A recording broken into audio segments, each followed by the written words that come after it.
¿Qué tal? Buenas noches, ¿cómo le va? Gracias por acompañarnos otra semana más. Hoy rápida la presentación porque tenemos 3 invitados.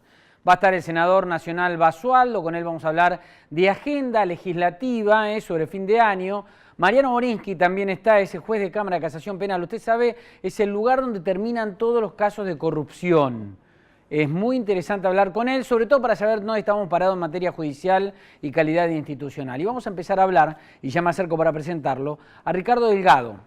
Ricardo Delgado es funcionario del Gobierno Nacional, pero además es economista, con lo cual es muy interesante siempre tratar de observar la visión que tiene. Ricardo, gracias por venir. Por favor, un gusto. Digamos, hablar del segundo semestre ya de bien abstracto, digamos, porque el segundo semestre no llegó, por lo menos en los términos y tiempos en los cuales el gobierno pensó e imaginó. Pero estamos terminando el año de la manera, o de la mejor manera que nos imaginábamos, o algo cambió.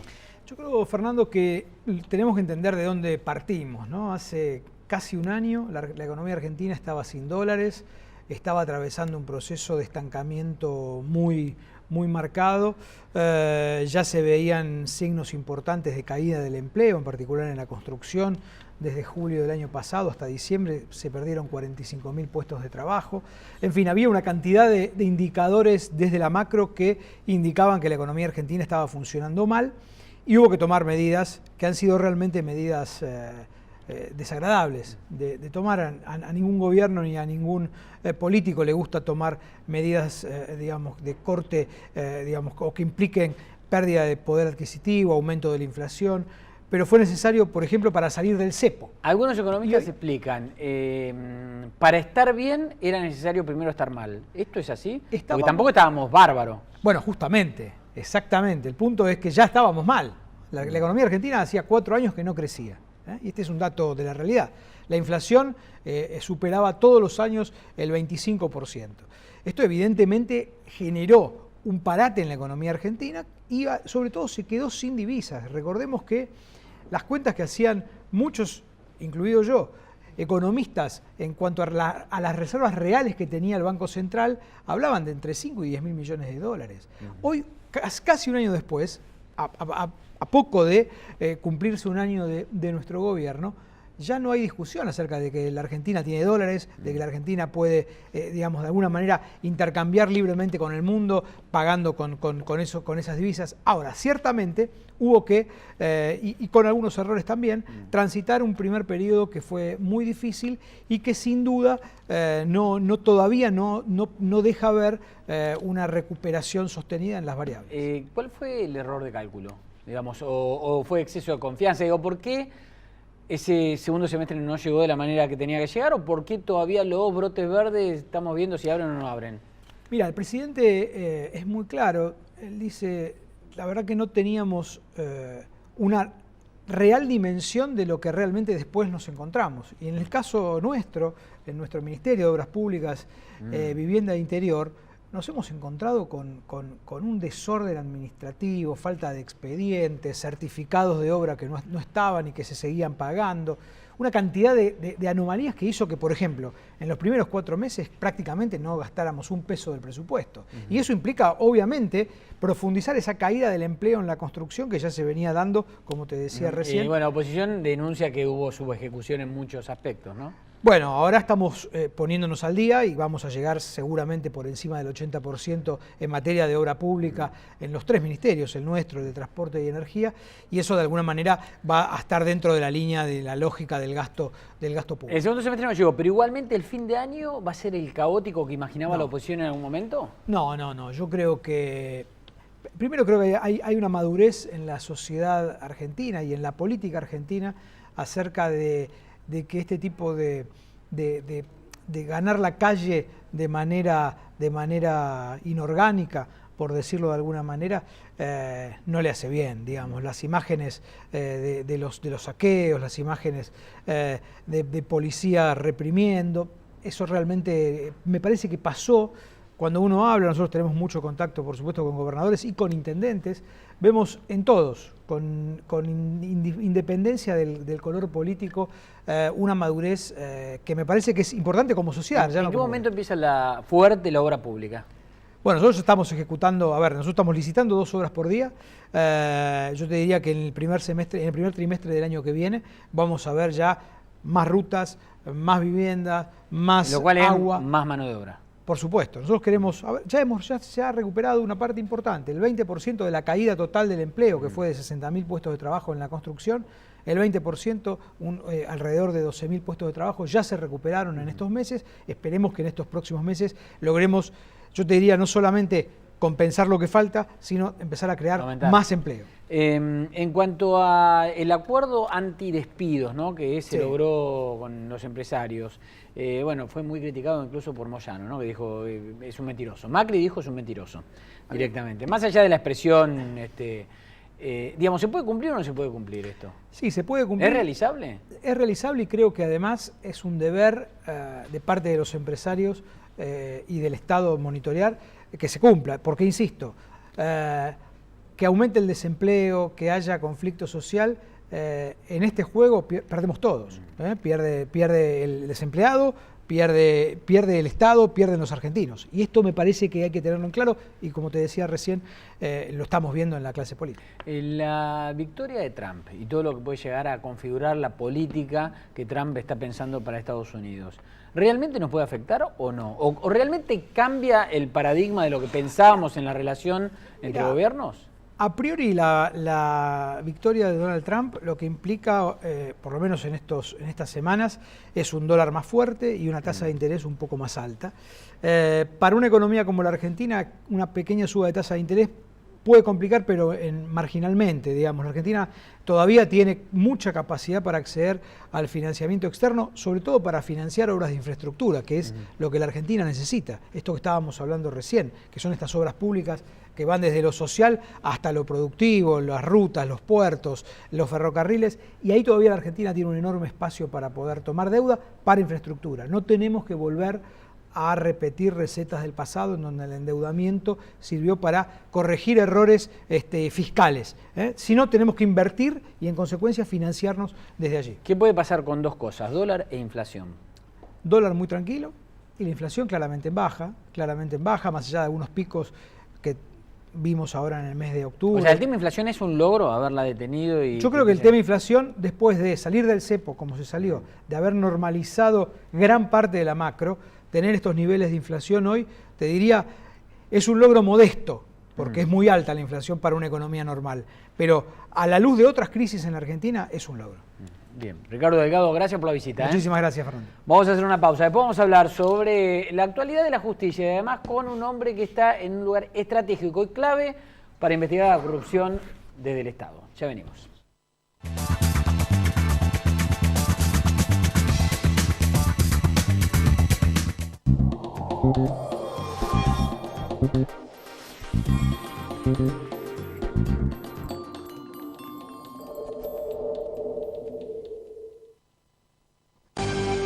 Silfa, laboratorios farmacéuticos, auténticamente argentinos.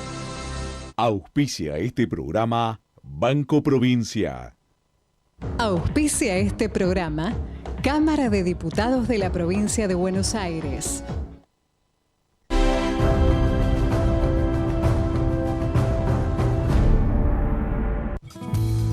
Un banco presente junto a todos los argentinos. Banco Nación.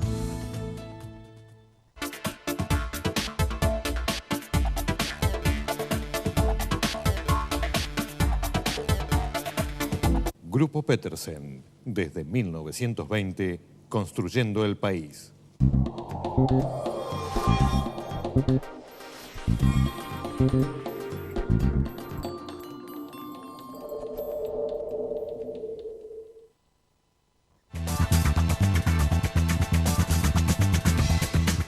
Doctor Mariano Borinsky, gracias por venir. Buenas noches, ¿cómo le va? ¿Qué tal? Muy buenas noches. El doctor Mariano Borinsky es juez de casación, de Cámara de Casación, que para explicarlo rápido es como si fuera la Corte Suprema en materia penal. Así es. Aunque es una explicación medio sui generis, pero de eso se trata. La última instancia.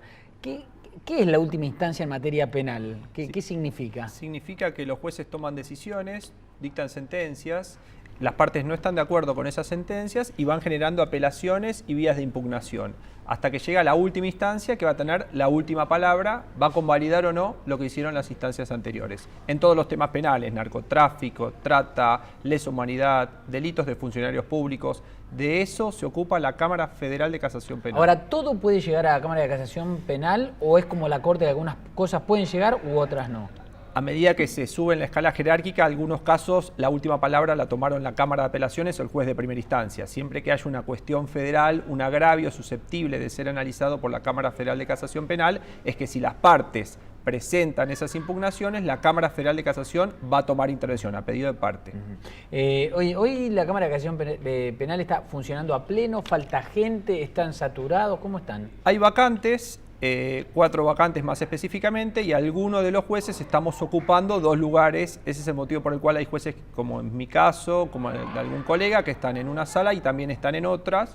Hay concursos que se están sustanciando en el Consejo de la Magistratura de la Nación para cubrir esas vacantes. ¿Tanto se tarda en elegir a jueces? Sucede que el trámite, de acuerdo a lo que diseña la Constitución, es un trámite complejo en el cual intervienen distintos poderes del Estado. En este momento está próximo a culminar el Consejo de la Magistratura, después vendrá Poder Ejecutivo de la Nación, Senado de la Nación. Y después sí la designación, o por lo menos... La designación definitiva. También es cierto que la Cámara Federal de Casación Penal, el año pasado, con la puesta en funcionamiento de la Cámara Nacional Criminal de Casación, ha descongestionado y ha pasado muchos de los casos criminales a la Cámara Nacional de Casación. Yo decía, la Cámara de Casación Penal es la última instancia incluso en materia de casos de corrupción, ¿no? Son muchos los casos que tienen los jueces de casación.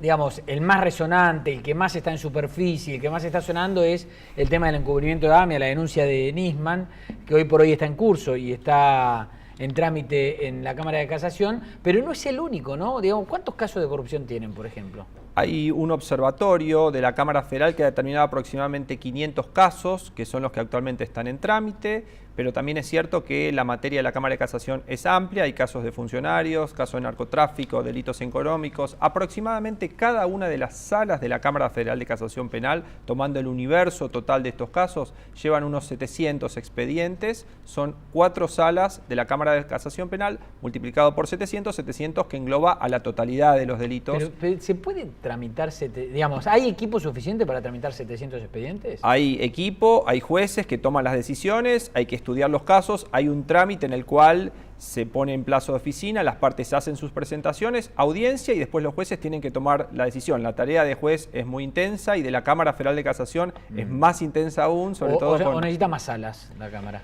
No, entiendo yo que con las 4 salas está bien, está el concurso tramitándose y los jueces que tenemos esta tarea fuerte, intensa, pero también por eso nos pagan, ¿no? Esa es nuestra tarea de juez, tomar las decisiones con equipos de trabajo que producen informes, hacemos los análisis y siempre con la obligación de aplicar la ley y la Constitución. Porque, digamos, muchas veces la excusa de que la justicia es lenta es porque está atosigada de expedientes, ¿no? Entiendo yo que con una dedicación plena de los magistrados, que es nuestra obligación, se puede llevar a cabo una adecuada gestión de justicia. ¿Hoy la justicia argentina hoy es lenta? La crítica de la sociedad pasa un poco por la lentitud, hay aspectos para mejorar, entiendo yo, se están llevando a cabo auditorías por parte del Consejo de la Magistratura para verificar dónde están esos puntos de debilidad, de lentitud, se está modificando el Código Procesal, también hay que trabajar en el Código Penal para ayornarlo a delitos que hoy en día sí están presentes en la sociedad argentina, que de pronto no estaban hace 100 años. En definitiva, el tema normativo y de la gestión con dedicación plena de los magistrados es lo que la sociedad pide. En la sociedad también en los últimos años se generó una grieta innegable, en el periodismo se generó, en la política, en la justicia también. Justicia legítima, que fue este brazo, digamos, de apoyo ideológico al último gobierno, ¿no? Al gobierno kirchnerista. ¿Fue una buena cosa o fue una mala cosa? ¿Dejó algo malo o dejó algo bueno? Está vinculado con la pregunta que me habías hecho precedentemente. Los jueces tenemos una dedicación plena y muy intensa con todos estos 700 expedientes. La verdad que en mi caso particular no me alcanza el tiempo material para llevar a cabo esta tarea y en ese sentido no entiendo cómo los jueces pueden llegar a tener un tiempo extra para ocuparse además de todo este tipo de reuniones y de agrupaciones. En mi lugar dicto clases en la universidad, trabajo de juez y después tengo mi mujer y mis 3 chicos. Digamos que no alcanza más el tiempo. A mí me parece que en ese sentido la tarea del juez es una tarea solitaria en la cual más allá de su equipo de trabajo, firma la sentencia y se tiene que hacer cargo de esa sentencia. De hecho, ya es tan grande esa responsabilidad y esa obligación que a mí no me da el tiempo material para hacer más que esa tarea. Bueno, pero evidentemente a muchos sí le da o le sacan tiempo a otra actividad. Y bueno, ahí es donde me parece que los jueces debemos tener plena conciencia de esa ocupación para poder dedicarnos cuantitativamente y cualitativamente a la totalidad de los casos. Pero ¿está bien que se la juegue tanto desde dentro de la justicia por un color, una ideología política? Entiendo que no debe haber este tipo de ideología. Afecta a los fallos, afecta a la administración de justicia. Y eso lo sabrá cada uno de los jueces en los fallos que los jueces debemos ser independientes de todo tipo de poderes, debemos tener templanza, sentido común, lógica. Son muchas las virtudes que necesita el magistrado para poder ilustrarse en cada uno de los casos.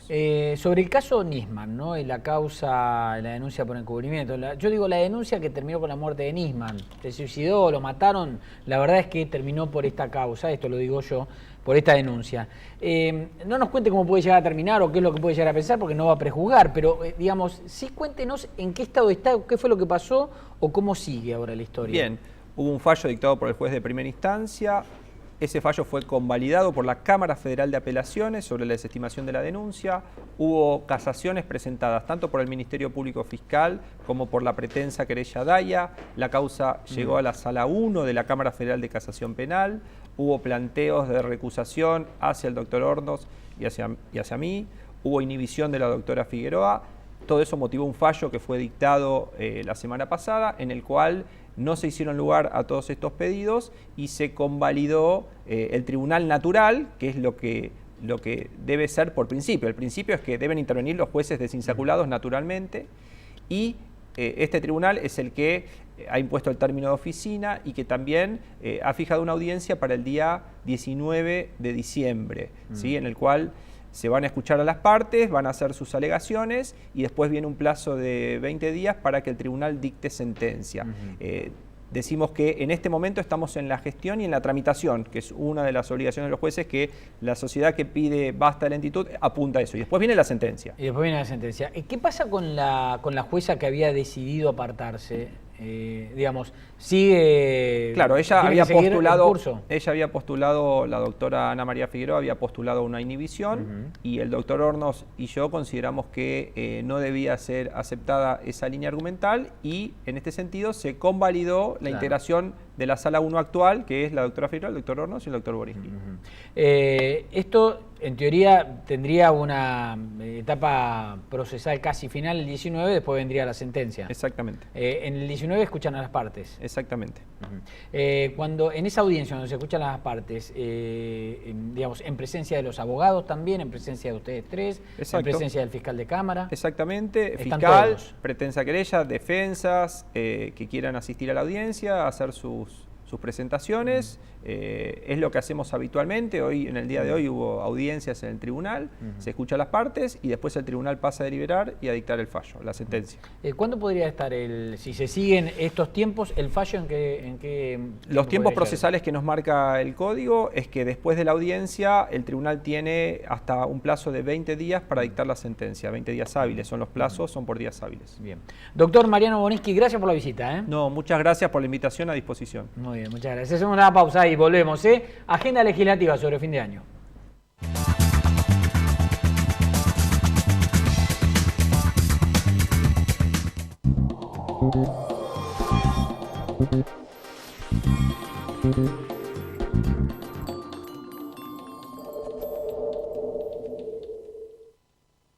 Auspició este programa Banco Provincia.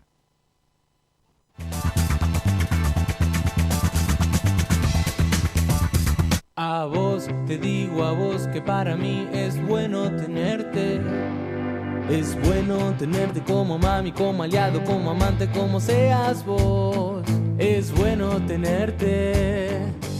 Mi maestra, mi perro, mi vecino y mi doctor. ¿Por qué no? Es bueno tenerte aquí donde estoy. En Zapala, en La Quiaca, el fin del mundo o en Chascomús, o en cada ciudad, o en cada rincón. Es bueno tenerte siempre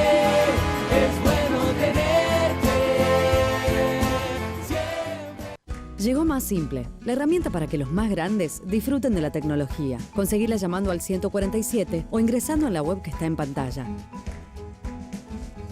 Buenos Aires Ciudad. Vamos, Buenos Aires. ¿Sabías que podés tener el Banco Ciudad en tu celular? Hacé transacciones. Localizá cajeros. Pagá todo. Recargá tu celular. Nueva banca móvil del Ciudad. Bájate la app y disfruta. Banco Ciudad, te quiere ver crecer.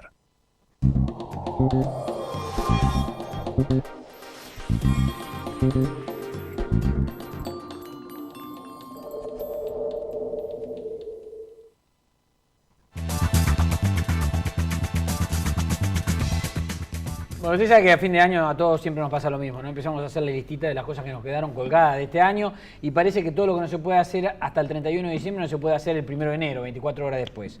En materia legislativa pasa algo similar, pero es cierto que hay muchas cosas que si no se pueden hacer antes del 31 después ya no se pueden hacer, o porque pierden estado parlamentario o porque pierden interés político, que también suele ocurrir. Roberto Basualdo es el senador nacional de Alianza Compromiso Federal. ¿Cómo le va, senador? Gracias por venir. No, gracias a ustedes por la invitación. Bien.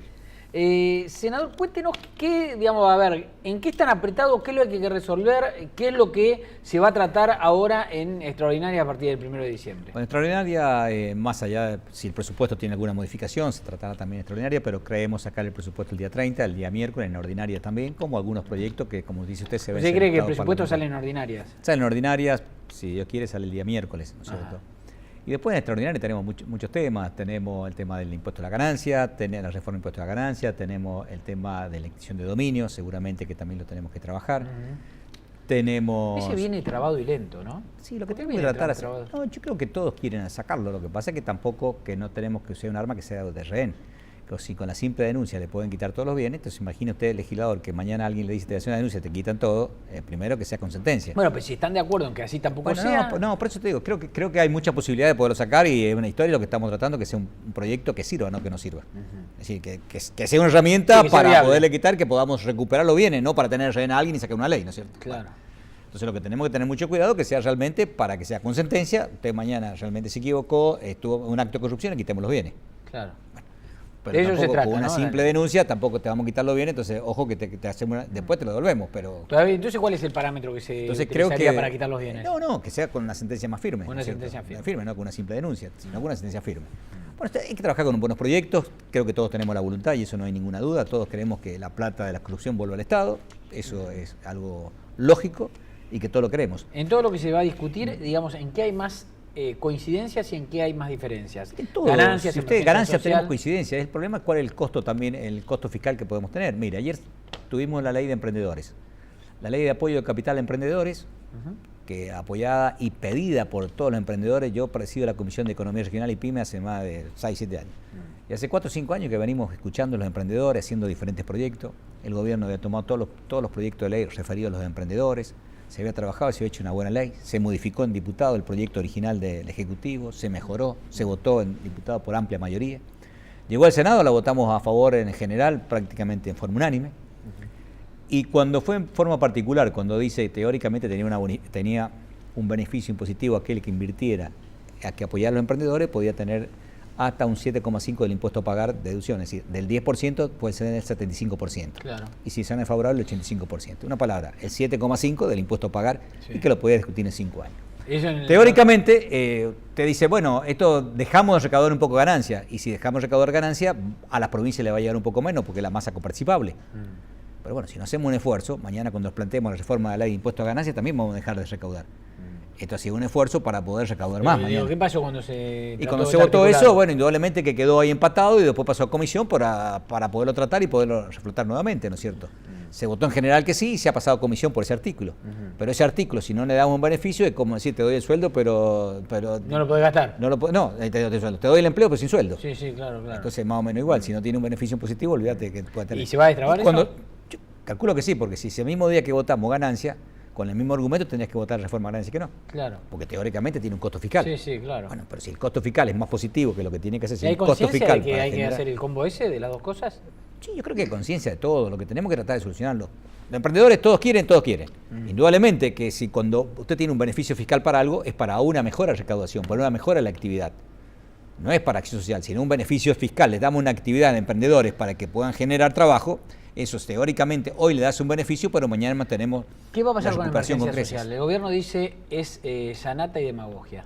La emergencia social ya se va a eliminar, si Dios quiere, en diputado, el tema de 1 millón de empleos, trabajar de 1 millón de empleos. 1 millón de empleos no se puede formar por una ley que diga te obligo ya a 1 millón de empleos. Si por eso pongamos 3, claro. O pongamos una ley que sea mejor todavía, que diga te obligo que sea todos los argentinos seamos felices. Claro. El problema es cómo. Bueno, creo que la parte social, que la asignación universal le podamos aumentar, que le podamos aumentar más algunos planes, bienvenido sea, trabajemos sobre eso y estudiemos, pero algo que se puede hacer. Si fuera por simplemente que podemos generar trabajo por una simple ley, y que estaríamos, ¿por qué no lo hicimos antes?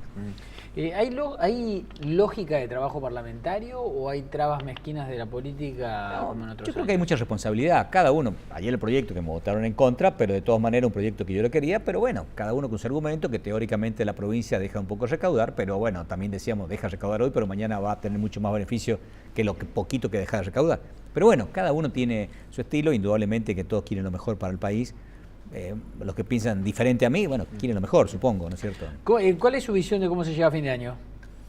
A fin de año no lo vamos a llevar como nosotros queríamos, ¿no es cierto? Pero tampoco lo vamos tan mal, lo vamos con un montón de medidas que... ¿Pero ven los famosos brotes verdes? Yo veo la base para que el año que viene empecemos a remontar. Mire, recién estaba el economista Ricardo Delgado, que bueno, bien decía... El primer semestre estuvo parada la obra pública porque teníamos contratos mal hechos, teníamos muchos casos de corrupción, muchos casos de contratos que estaban en una obra pública que no podía seguir porque tenía precios obsoletos ya que no podían actualizarse. Bueno, tuvimos que actualizar todo, pero mientras tanto el gobierno pagó todo lo que le debían las provincias de esa obra pública que le decían el año pasado, hace la obra y después te pagan de la plata. La Nación se puso al día con todo lo que le debía a las provincias del año pasado. Bueno, ahora han empezado a ejecutar las obras nuevas, con contratos que sean lo más transparente posible, pero también lo más ágil posible, ¿no es cierto? Bueno, está haciendo, sí. La ley PYME, que sea reglamentada ahora, es fundamental. Creo que tenemos todas las armas para crecimiento. Si Dios quiere, vamos a votar ante fin de año la ley de emprendedores también, que es otra arma más para poder crecer. El empleo, todo el primer empleo. En esta agenda apretada antes de fin de año. Bueno, vamos a estar atentos a ver cómo se resuelve las extraordinarias de aquí a diciembre. Gracias por venir, senador. Dios quiere que se resuelva de la mejor forma posible. Nos volvemos a encontrar la semana que viene en Periodista 360. Sigan conectados.